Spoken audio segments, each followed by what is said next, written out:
Welcome to the HR Certification Podcast, a podcast for HR leaders working towards their human resources certification with HRCI and SHRM. Join host Jessica Miller-Merrill, founder of WORKOLOGY.com, an HR certification prep program, Ace the HR Exam, as she shares study tips, exam insights, and topical review for HR exams including the APHR, PHR, SPHR, SHRM CP, and SHRM SCP.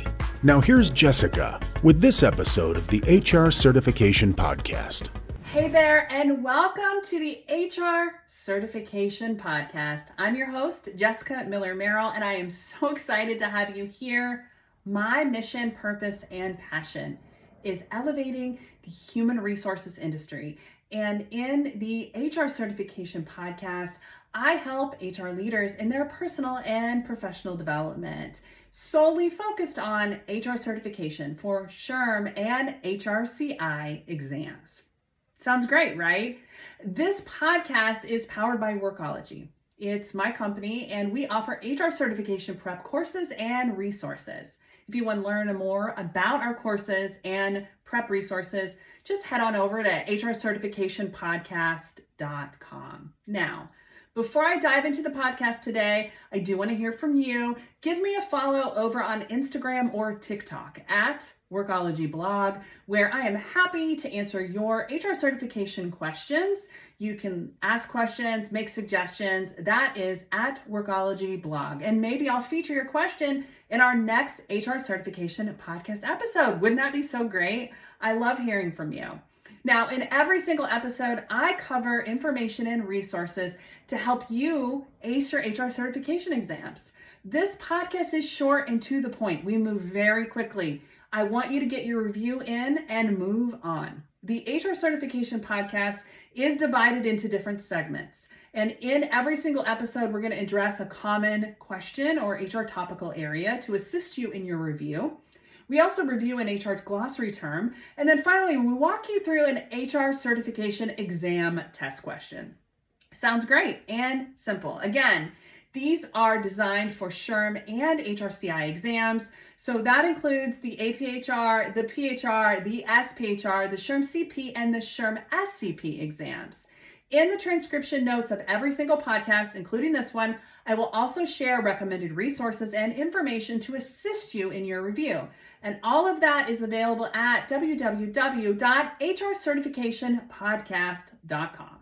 Now, in this episode, it's a little bit different, but we are answering your HR certification exam questions for HRCI and SHRM. Now, I do love hearing from you and getting your questions because your questions are not only helpful for you, but they help other people in HR who are also working towards their own HR certification exams, whether it's SHRM or HRCI.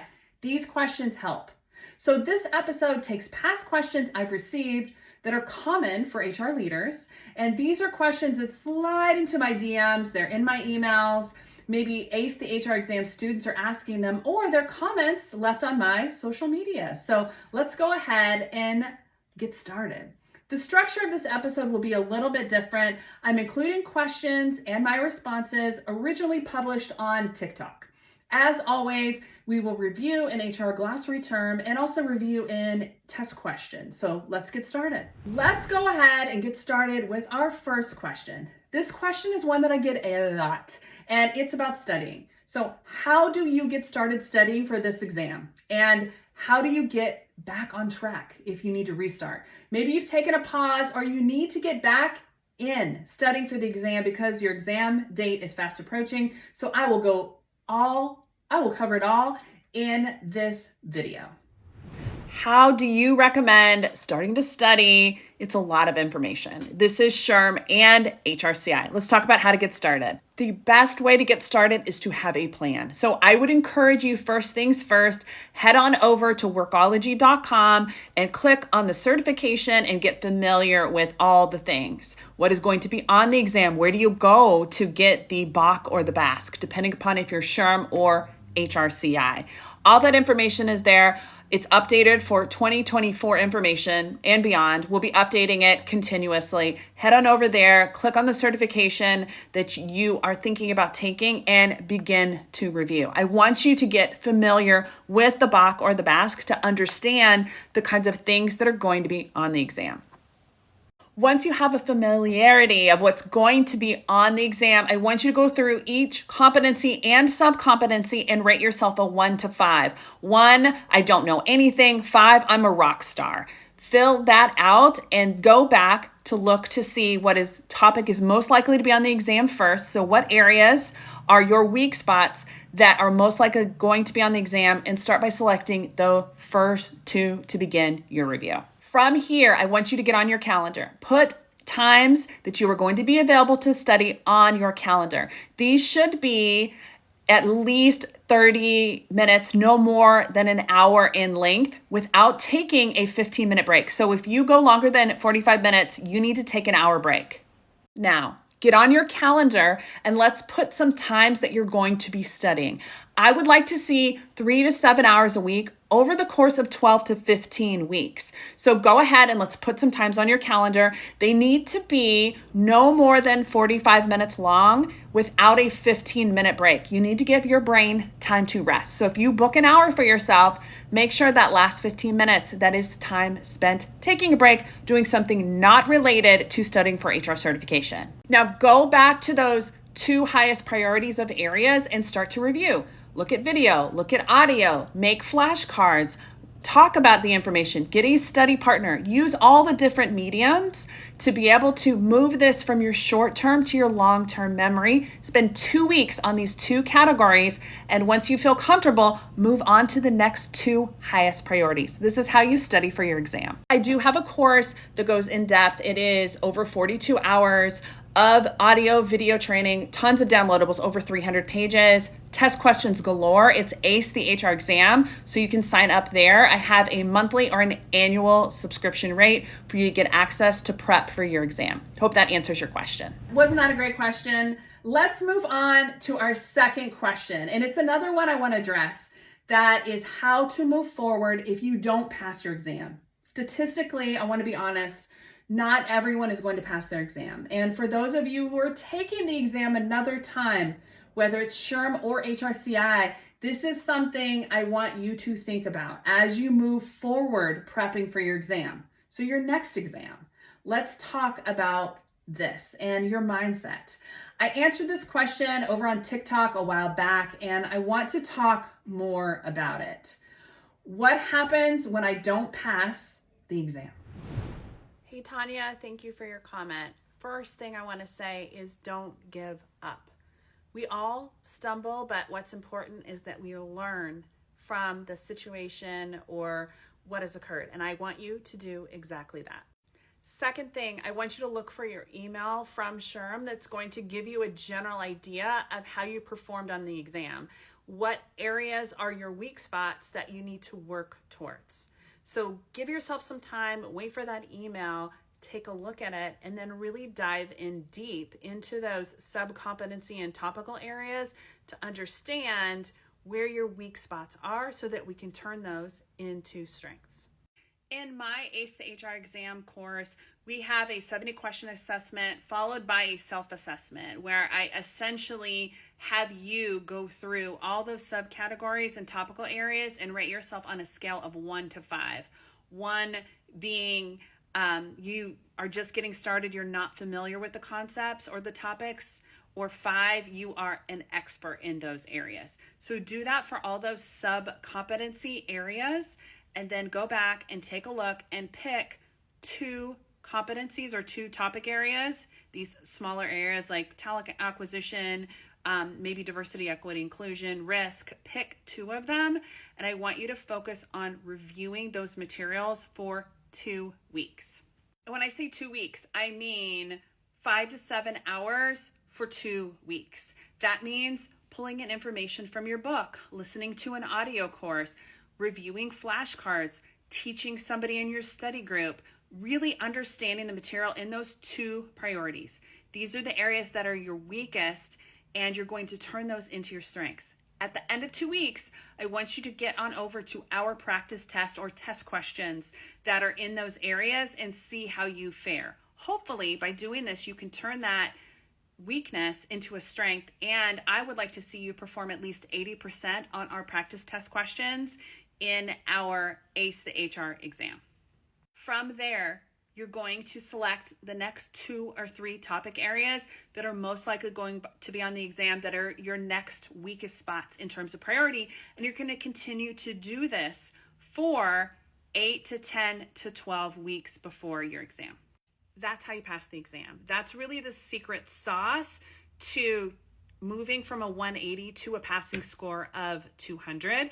I would encourage you, if you're interested, to take a look at our course. It's acethehrexam.com. I have a monthly subscription of $89 or an annual subscription. You pick what's right for you. It's available on demand and includes videos, audio, downloadable resources, digital flashcards, printable flashcards, and a test question bank.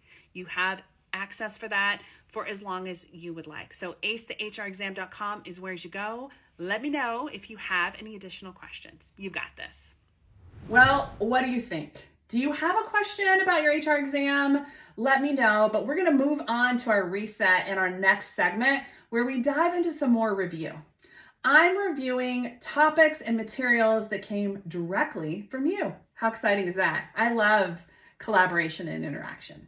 I know we're covering a lot, but let's take some time to reset while we move into our next segment here at the HR Certification Podcast, powered by Workology.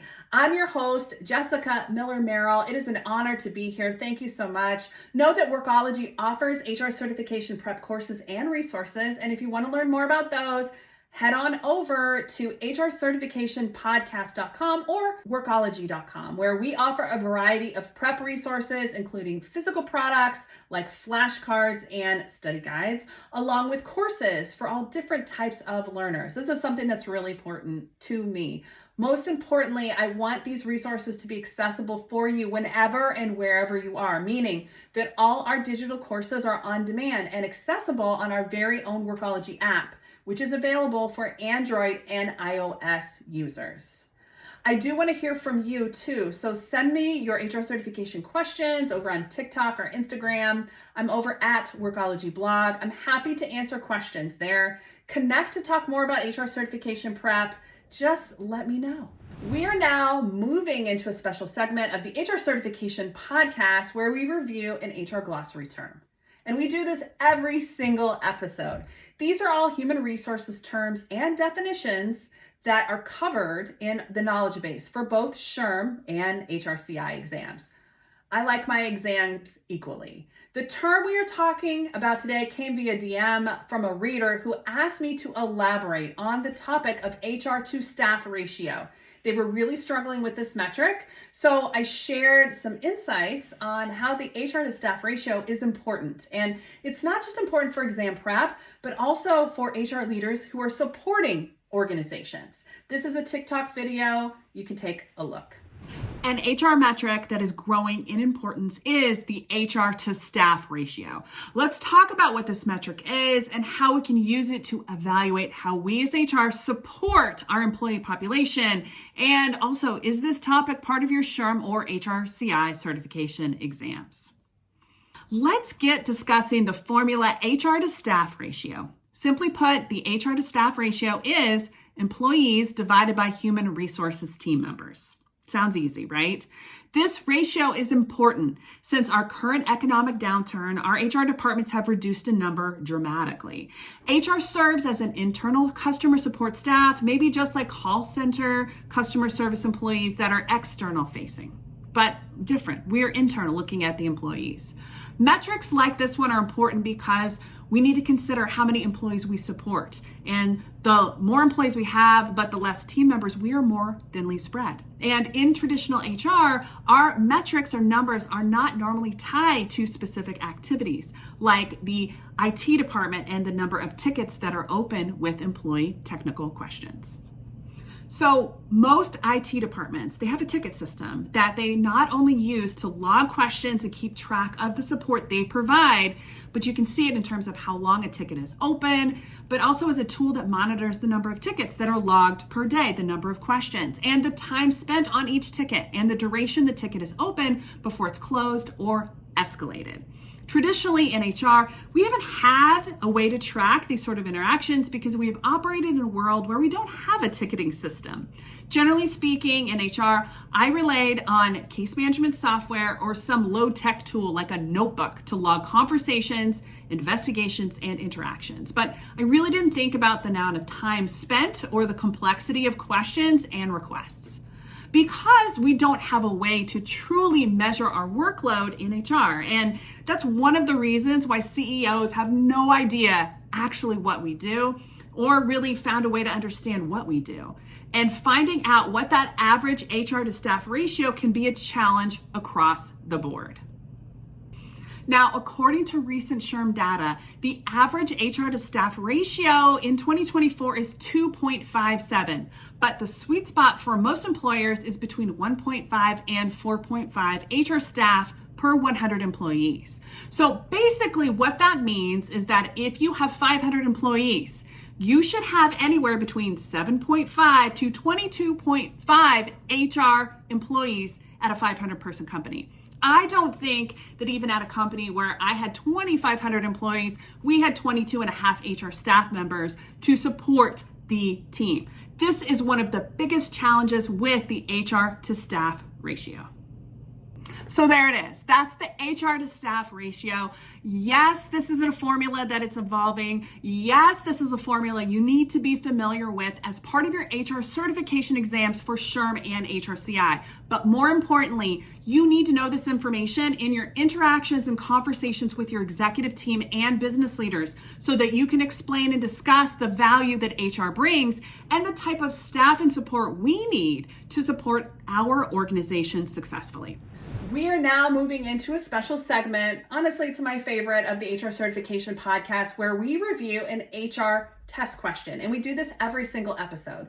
These are all test questions that cover the knowledge base for SHRM and HRCI. Remember, we are offering both in our prep.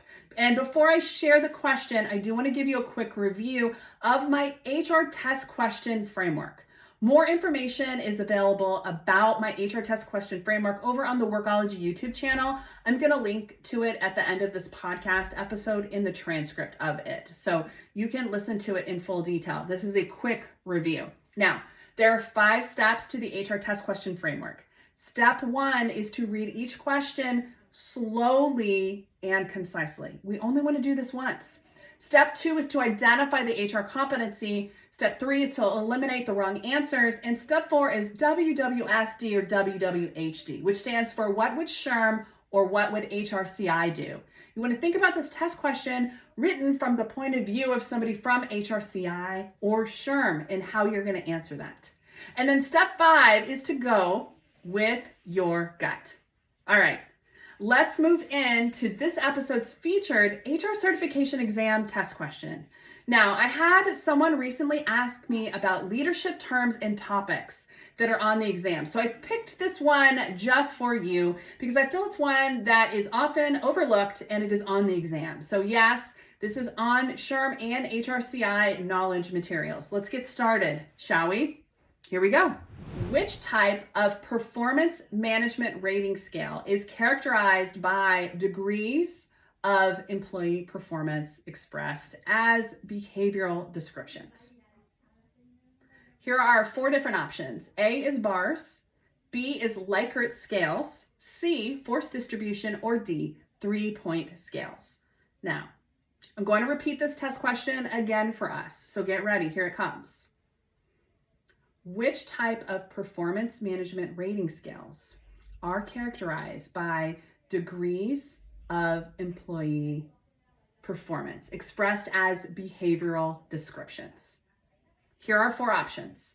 A is bars, B, Likert scales, C, force distribution, or D, 3-point scales. What do you think the correct answer is? And can I get a drum roll, please? All right, the answer is A, BARS. So let's talk about what BARS is. It is behaviorally anchored rating scales, also known as BARS. And these are a type of performance management scale that uses behavior statements as a reference point instead of generic descriptors. These kinds of descriptions are commonly found on traditional rating scales. BARS is a non-traditional rating scale. If you got this one wrong, I don't want you to stress. Just make a note that you need to review BARS and you can review that later on. I suggest adding this topic into your daily review. I like to pull out a notebook and review the materials. I do have more test questions that you can access in our test question bank, including 25 free test questions. Head on over to hrtestquestion.com and you can grab that.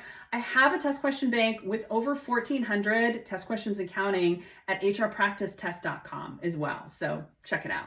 HR certification is such an important step in your career. Whether you're looking to increase your HR knowledge base, maybe you're looking to gain credibility at the office, or you're looking to increase your income potential, or maybe you just want to prove to yourself that you deserve to be here. And I believe that you do. You deserve it all. Together, let's elevate the HR profession. Thank you for joining me in the last podcast episode of season 2 of the HR Certification Podcast. My name is Jessica Miller-Merrill, and I help HR leaders ace their HR certification exams. Let me do the same for you. Workology offers a host of courses and resources designed to help you ace your HR certification exam. And you can learn more by visiting www.hrcertificationpodcast.com. It's going to share with you how we help with HR certification prep for the APHR, the PHR, the SPHR, the SHRM CP, and the SHRM SCP exams. If you have a suggestion for a future podcast topic or an area of review, let me know.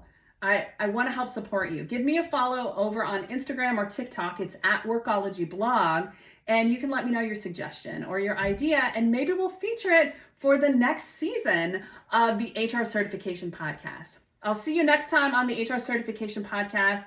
Good luck, and I hope that you pass your SHRM or HRCI exams.